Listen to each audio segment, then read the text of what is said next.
Breaking news చూస్తున్నాం. విజయవాడలోని Krishnalanka police స్టేషన్లో జరిగిన యువకుడి మృతి కలకలం రేపుతుంది. గాదే సాయికృష్ణ అనే యువకుడిని లాకప్లోనే కొట్టి చంపారంటూ వస్తున్న ఆరోపణలను ఆంధ్రప్రదేశ్ ప్రభుత్వం అత్యంత తీవ్రంగా పరిగణించింది. ఈ ఘటనపై తక్షణమే సమగ్ర ఉన్నత స్థాయి విచారణ జరపాలని ముఖ్యమంత్రి నారా చంద్రబాబు నాయుడు డీజీపీ హరీష్ గుప్తాను ఆదేశించారు. విచారణ జరిపి అసలు ఏం జరిగిందనే దానిపై నివేదిక స్పష్టం చేయాలని. మరోవైపు ఈ ఘటనకు సంబంధించి శ్రీలంక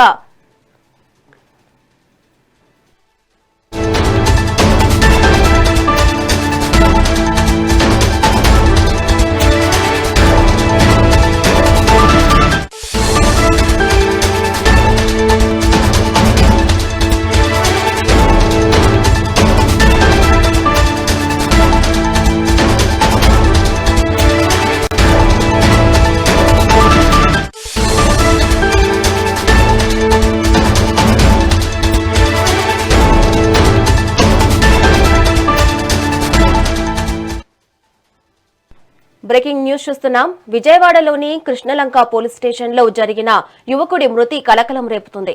గాదే సాయికృష్ణ అనే యువకుడిని లాకప్లోనే కొట్టి చంపారంటూ వస్తున్న ఆరోపణలను ఆంధ్రప్రదేశ్ ప్రభుత్వం అత్యంత తీవ్రంగా పరిగణించింది. ఈ ఘటనపై తక్షణమే సమగ్ర ఉన్నత స్థాయి విచారణ జరపాలని ముఖ్యమంత్రి నారా చంద్రబాబు నాయుడు డీజీపీ హరీష్ గుప్తాను ఆదేశించారు. విచారణ జరిపి అసలు ఏం జరిగిందనే దానిపై నివేదిక స్పష్టం చేయాలని చేశారు. మరోవైపు ఈ ఘటనకు సంబంధించి కృష్ణలంక సీఐను ఇప్పటికే విఆర్ కు పంపినట్లు DGP Harish Gupta CM Chandrababu, deputy CM Pawan కళ్యాణ్కు నివేదించారు.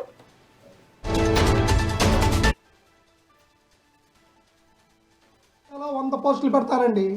ఐటీడీపీ వాళ్ళు మా వాళ్ళే పెడతారు, జనసేన వాళ్ళు పెడతారు, వాళ్ళకి అపోజిషన్గా వైసీపీ వాళ్ళు పెడతారు. ఇది కామన్గా జరుగుతున్న రాజకీయం. దీనికి ఈ కేసుకి సంబంధం లేదు. దీనికి అంబటి రాంబాబు గారికి, ఈ పార్టీకి, వైసీపీ నాయకులకి సంబంధం లేదు. ఇది మా ఫ్యామిలీ విషయం. మేము ఎలా పరిష్కరించుకోవాలో మాకు తెలుసు. అంబటి రాంబాబు గారు మా కులస్తుడు, మాకు అవినిగడ్డ నుంచి సుపరిచితుడు. సింహాద్రి రమేష్ గారు మా ఫ్యామిలీ మెంబరు. అవినాష్ గారితో కూడా మాకు సంబంధాలు ఉన్నాయి. చెన్నుపాటి సీను గారితో ఉన్నాయి. ఈ విజయవాడలో ఉన్న ప్రతి నాయకుడితో ఉన్నాయి. దీనికి రాజకీయాలకి సంబంధం లేదు. తల్లికి అన్యాయం జరిగిందంటే రాజకీయాలు ఎందుకు తీసుకొస్తారు? తల్లికి అన్యాయం జరిగిందంటే ఇవన్నీ ఎందుకు తెస్తారు? ఒక ఆడబిడ్డ ఏడుస్తుంటే కన్నీళ్ళు కరగలేని మనుషులు కూడా ఒక రాజకీయ నాయకులేనా? దీనికి పార్టీలకి ఏంటి సంబంధం?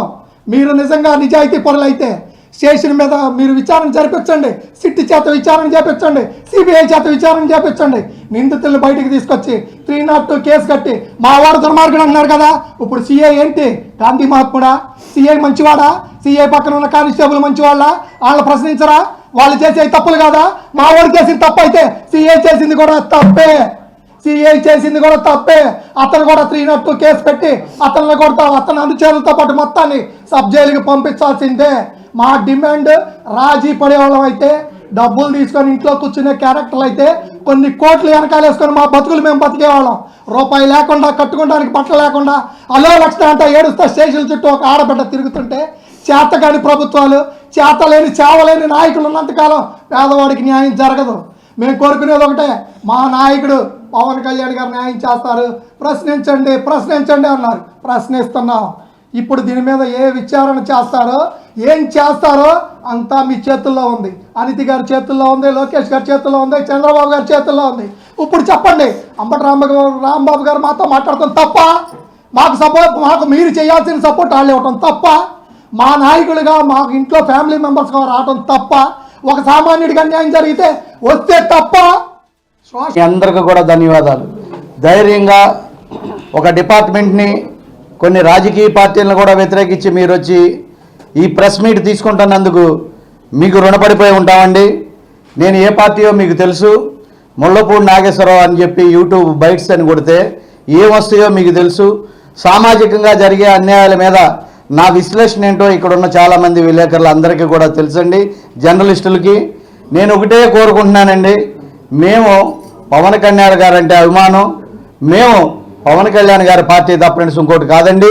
బయట ఉండే పవన్ కళ్యాణ్ గారికి నేను సపోర్ట్ చేసుకుంటున్నానండి. ఎంటైర్ మా ఫ్యామిలీలు అన్నీ కూడా పవన్ కళ్యాణ్ గారు పిచ్చండి మాకు. అయ్యా, ఇదే అంబటి రాంబాబు గారు నిన్న మాట్లాడుతూ మీడియాలో ఏం మాట్లాడారండి? మీరు విన్నారు కదండి. వాళ్ళు మా పార్టీ కాదు, నన్ను కూడా పవన్ కళ్యాణ్ అంటే ఎన్ని మాటలు మాట్లాడాడో నా బంధువు అయి ఉండి కూడా మీరు ఈ పాయింట్ నోట్ చేసుకోండి. మీరు రమేష్ గారు కానీ అట్లాగే పేరు నాని నాకు ఫ్రెండ్ అండి. బందర్లో పేరు నాని గారు, నేను మా ఫ్రెండ్స్ గాలి రమేష్ వాళ్ళు అందరూ తిరిగిన వాళ్ళమని. అయినప్పటికీ కూడా నేను ఎలా మాట్లాడతానో వాస్తవాలు మీ అందరికీ తెలుసండి. ఇప్పుడు ఈ పిల్లోడి మీద కేసులు ఉన్నాయంటున్నారండి. ఎందుకని పీడీ చట్టం పెట్టలేదండి పోలీసు వారు? ముఖ్యంగా మీ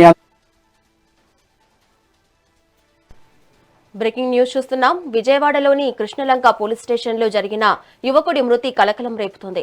గాదె సాయికృష్ణ అనే యువకుడిని లాకప్లోనే కొట్టి చంపారంటూ వస్తున్న ఆరోపణలను ఆంధ్రప్రదేశ్ ప్రభుత్వం అత్యంత తీవ్రంగా పరిగణించింది. ఈ ఘటనపై తక్షణమే సమగ్ర ఉన్నత స్థాయి విచారణ జరపాలని ముఖ్యమంత్రి నారా చంద్రబాబు నాయుడు డీజీపీ హరీష్ గుప్తాను ఆదేశించారు. విచారణ జరిపి అసలు ఏం జరిగిందనే దానిపై నివేదిక సమర్పించాలని స్పష్టం చేశారు. మరోవైపు ఈ ఘటనకు సంబంధించి కృష్ణలంక సీఐను ఇప్పటికే విఆర్కు పంపినట్టు DGP Harish Gupta CM Chandrababu deputy CM Pawan కళ్యాణ్కు నివేదించారు. మరి దీనిపై మరింత సమాచారం మా ఇన్పుట్ ఎడిటర్ నరేంద్ర అందిస్తారు. నరేంద్ర, చెప్పండి. ఏదైతే విజయవాడ కృష్ణలంకకు చెందినటువంటి 25 ఏళ్ల యువకుడు ఏదైతే గాదె సాయి కృష్ణ, ఈ సాయి కృష్ణకి సంబంధించి విచారణ పేరుతో పోలీసులు తీసుకువచ్చి స్టేషన్ లో నిర్బంధించి చిత్రహింసకు గురి చేసి అతని మరణానికి కారణమయ్యారు. అతను మరణించిన తర్వాత అతని శవాన్ని కూడా తల్లిదండ్రులకు అప్పగించకుండా ఏదైతే దహనం చేసి బూడిద కూడా ఇవ్వలేదంటూ కుటుంబ సభ్యులు పెద్ద ఎత్తున ఆందోళన చేస్తూ ఉన్నారు. వాళ్ళు ఆవేదన వ్యక్తం చేస్తూ ఉన్నారు. అయితే దీనికి సంబంధించి ఇప్పుడు పెద్ద ఎత్తున రాష్ట్ర వ్యాప్తంగా చర్చ జరుగుతూ ఉంది. దానికి వైసీపీ కూడా దీంట్లో ఎవరైతే కీలకంగా వ్యవహరించారో వాళ్ళందరి మీద చర్యలు తీసుకోవాలంటూ ఇప్పటికే విజయవాడకి చెందినటువంటి వైఎస్ఆర్ కాంగ్రెస్ పార్టీ నాయకులు కూడా ఇటు సిపికి ఫిర్యాదు ఇవ్వడం జరిగింది. మొత్తంగా ఇంత పెద్ద ఎత్తున చర్చ జరుగుతున్నటువంటి నేపథ్యంలో నిన్న ఆంధ్రప్రదేశ్ ముఖ్యమంత్రి నారా చంద్రబాబు నాయుడు, ఉప ముఖ్యమంత్రి పవన్ కళ్యాణ్, పోలీస్ శాఖ ఉన్నతాధికారులతో భేటీ అయ్యారు. అసలు సాయి కృష్ణకి సంబంధించినటువంటి కేసు డీటెయిల్స్ ఏంటంటూ కూడా పోలీసులు నిలదీశారు. పోలీసుల దగ్గర నుంచి పూర్తి స్థాయిలో వివరణ తీసుకున్న తర్వాత ఇందులో ఎవరైతే ఇన్వాల్వ్ అయి ఉన్నారో వాళ్ళకి సంబంధించి కఠినంగా చర్యలు తీసుకోండి, అక్కడ ఉన్నటువంటి ఏదైతే సీఏ ఉన్నారో ఆ సీఏని విఆర్ కి పంపామంటూ కూడా డీజీపీ ఇటు సీఎం దృష్టికి, డిప్యూటీ సీఎం దృష్టికి తీసుకొస్తే విఆర్ కి పంపడం కాదు, వెంటనే సస్పెండ్ చేయండి, శాఖాపరంగా కఠిన చర్యలు తీసుకోండి, దానికి సంబంధించి పూర్తి స్థాయిలో విచారణ జరిపించండి, ఎప్పటికప్పుడు తాజా అప్డేట్స్ అన్ని కూడా తమ దృష్టికి తీసుకురావాలంటూ ఇటు సీఎం, డిప్యూటీ సీఎం ఆగ్రహం వ్యక్తం చేయడం, పోలీస్ శాఖ ఉన్నతాధికారులు కూడా దానికి సంబంధించి కఠిన చర్యలు తీసుకోబోతూ ఉన్నారు.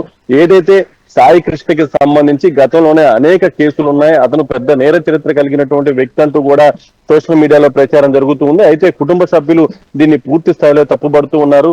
ఒక వ్యక్తిని అన్యాయంగా చంపేసి అతని బూడిద కూడా మాకు ఇవ్వకుండా ఈ విధంగా అతను ఉంచి నిందలు మోపటం, అతను ఏదో విపరీతమైనటువంటి నేర చరిత్ర కలిగిన దానంటూ కూడా ప్రచారం చేస్తున్నటువంటి తీరుని ఆ కుటుంబ సభ్యులు తప్పుపడుతూ ఉన్నారు. అతని మీద కేసులు ఉన్నమాట వాస్తవమే, అందులో చాలా కేసులు కూడా కొట్టివేయబడ్డాయి, కొన్ని కేసులు మాత్రమే పెండింగ్ లో ఉన్నాయి, వాటికి సంబంధించి కూడా వారెంట్లు ఉన్నాయి. ఈ సమయంలో అలాంటి వ్యక్తి గురించి ఆ పోలీసులు తీసుకొచ్చి చిత్రహింసలు పెట్టి చంపేస్తే దాని గురించి మాట్లాడకుండా ఆ నేరస్తుడు అనేది ముద్ర వేసి నేరస్తుడు కాబట్టి చంపేశారు కాబట్టి ఒప్పుకోవాలనే విధంగా కూడా వ్యవహరిస్తున్నారు చాలా మంది. ఇది సరైనటువంటి పద్ధతి కాదంటూ కుటుంబ సభ్యులు చెప్తున్నారు. ఇప్పటికే పోలీస్ శాఖ ఉన్నతాధికారులంతా కూడా దీని మీద ఫోకస్ పెట్టారు. ఏదేమైనప్పటికీ కృష్ణలంక పోలీస్ స్టేషన్ లో జరిగినటువంటి ఘటనకు సంబంధించి ఇప్పుడు రాష్ట్ర ప్రభుత్వం చాలా సీరియస్ గా తీసుకుంది.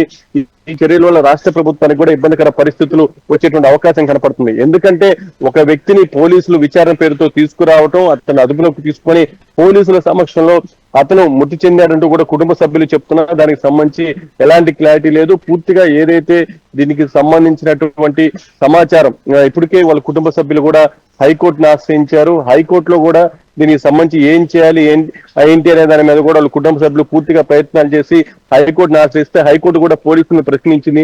అసలు గాదె సాయి కృష్ణకి సంబంధించినటువంటి సమాచారం మీ దగ్గర ఏముందంటూ కూడా పోలీసులను అడిగి తెలుసుకొని వెంటనే అతను ఎక్కడున్నా సరే 29వ తారీఖు కల్లా తాము ముందు ఉంచే విధంగా చర్యలు తీసుకోవాలంటూ కూడా ఆదేశాలు జారీ చేయటం. గత 2 రోజులుగా సాయి కృష్ణ కుటుంబ సభ్యులు కూడా మీడియా సమావేశాలు పెట్టి వాళ్ళ ఆవేదన వ్యక్తం చేస్తూ ఉన్నారు. వాళ్ళకి అక్కున్నటువంటి స్థానికులు కూడా ఒక్కొక్కరిగా సహాయ సహకారాలు అందిస్తూ ఉన్నారు. వాళ్ళకి సంబంధించినటువంటి బంధువులంతా కూడా ఏకమవుతూ ఉన్నారు. మరో పక్క ఎవరైతే గాదె సాయి కృష్ణ అనేటువంటి వ్యక్తి కాపు సామాజిక వర్గానికి చెందినటువంటి వ్యక్తి, గతంలో రాధారంగ మిత్ర మండలిలో కీలకంగా వ్యవహరించినటువంటి వ్యక్తుల కుటుంబం నుంచి వచ్చినటువంటి వ్యక్తి కావడంతో దాన్ని ఇటు పూర్తిగా కూడా ఏదైతే విజయవాడలో ఒక రాజకీయ రంగు పూర్తిగా పులుముకుంది. అయితే వాళ్ళంతా కూడా ఏ రాజకీయ పార్టీకి మాకు సంబంధం లేదు, మేము కేవలం రాధారంగ మిత్రమండలికి సంబంధించినటువంటి వ్యక్తులమే, మేము జనసేన అభిమానులమే, ఈ ప్రభుత్వం మీద మాకు నమ్మకం ఉంది, ప్రభుత్వం మీద గౌరవం ఉంది, కానీ ఈ కృష్ణలంక పోలీస్ స్టేషన్ లో జరిగినటువంటి అన్యాయం ఏదైతే ఉందో దాన్ని మేము ప్రశ్నిస్తూనే ఉంటాం, మాకు న్యాయం జరిగే వరకు మా పోరాటం కొనసాగిస్తామని చెప్తూ ఉన్నారు. ఏదేమైనప్పటికీ అసలు సాయి కృష్ణకి సంబంధించి ఏం జరిగింది, అసలు ఆ రోజు స్టేషన్ కి సంబంధించినటువంటి వీడియో ఫుటేజ్ కానీ అవంతా కూడా ఇవ్వాలంటే ఇప్పటికీ కుటుంబ సభ్యులు అడుగుతూ ఉన్నారు. వాళ్ళు కూడా హైకోర్టును ఆశ్రయించారు, దానికి సంబంధించినటువంటి పిటిషన్స్ కూడా వేశారు. అక్కడ ఆ రోజు జరిగినటువంటి సంఘటనకు సంబంధించినటువంటి సాక్ష్యంగా ఉన్నటువంటి సీసీటీవీ ఫుటేజ్ కానీ అక్కడ ఉన్నటువంటి అధికారుల కాల్ డేటా కానీ భద్రపరిచే విధంగా చర్యలు తీసుకోవాలంటూ కూడా కుటుంబ సభ్యులు కోరుతూ ఉన్నారు. మొత్తంగా ఈ రోజు దీనికి సంబంధించి ఇక పోలీసులు కూడా వేగంగా అడుగులు ముందుకు వేసేటువంటి అవకాశం ఉంది. నిన్న రాత్రి నుంచి సాయి కృష్ణకి సంబంధించినటువంటి కొన్ని ఫోటోలు సోషల్ మీడియాలో వైరల్ అవుతూ ఉన్నాయి. అతను పూర్తిగా కూడా రక్తసిక్తమైనటువంటి శరీరంతో పడి ఉన్నటువంటి విజువల్స్ కానీ, అతను కాళ్ళకి దెబ్బలు తగిలినటువంటి విజువల్స్ కానీ, అతను మొహం అంతా కూడా కమిలిపోయి శరీరం మీద గాయాలు ఉన్నటువంటి వీడియో, అదేవిధంగా ఇమేజెస్ కూడా బయటకు వస్తూ ఉన్నాయి. వీటన్నిటికి సంబంధించి ఏది నిజం ఏది ఫేక్, అసలు ఏం జరిగింది, అవి ఎప్పటివి ఇప్పటివా లేకుంటే గతంలో ఎప్పుడైనా తీసేవా అనే దాని మీద కూడా పూర్తి స్థాయిలో సమాచారం అందాల్సినటువంటి పరిస్థితి అయితే ఉంది. మొత్తంగా విజయవాడలో గాదె సాయి కృష్ణకి సంబంధించినటువంటి ఉదంతంపై ఇప్పుడు పెద్ద ఎత్తున చర్చ జరుగుతుంది. పోలీసు వ్యవస్థ కూడా ఇటు మాజీ ఎంపీ కూడా తీవ్రమైనటువంటి విమర్శలు చేయడంతో పోలీసు శాఖ ఉన్నతాధికారులు కూడా ఇరుకులు పడినటువంటి పరిస్థితి కనపడుతుంది. Thank you Narendra.